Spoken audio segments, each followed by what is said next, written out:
Hey everyone, this is Ashish from Developer Hut, and let's get started with the first topic of Go, which is Introduction to the Go language. So what exactly the Go? So Go is cross-platform and open source programming language.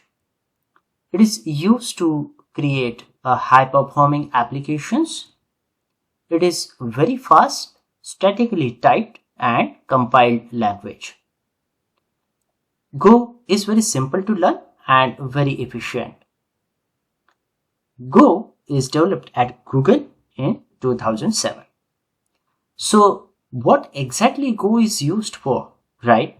So Go is basically used to develop the web applications, network-based applications, cross-platform enterprise applications, and cloud native developments.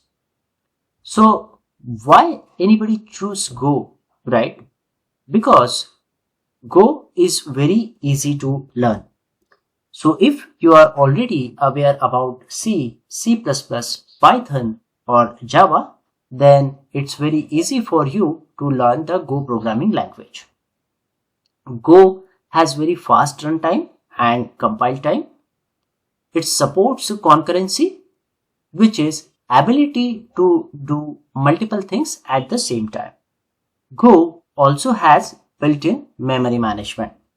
So during the programming, you don't have to deallocate memory of previously created variables because Go's garbage collector will take care of it. Then it also works on different platforms like Linux, Mac, Windows, Raspberry Pi, and etc.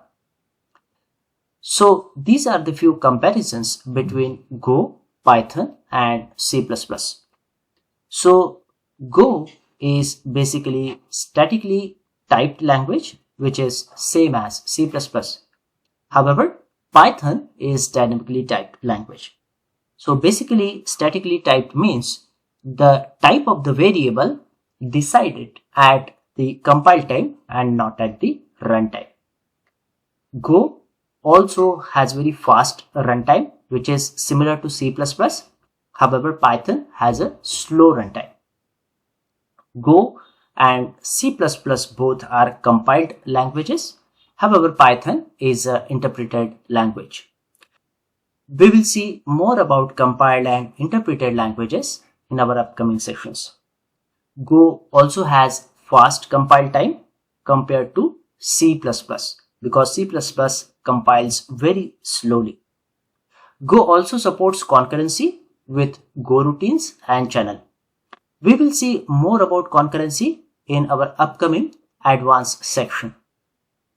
Python does not support any concurrency and C++ supports concurrency through threads. As I said earlier, Go also has automatic garbage collection, which Python also have. So you don't have to worry about the memory allocation and deallocation.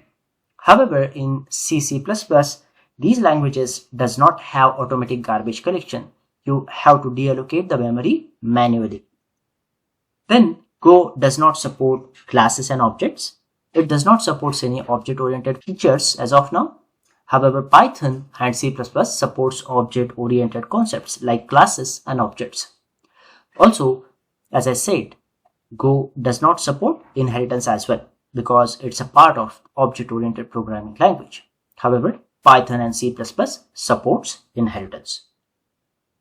So, in the past few decades, Go has gained significant popularity as many major organizations use it to build their products, thanks to its powerful and efficient features. So that concludes our brief introduction to the Go programming language. Thanks for watching and I will see you on the next one.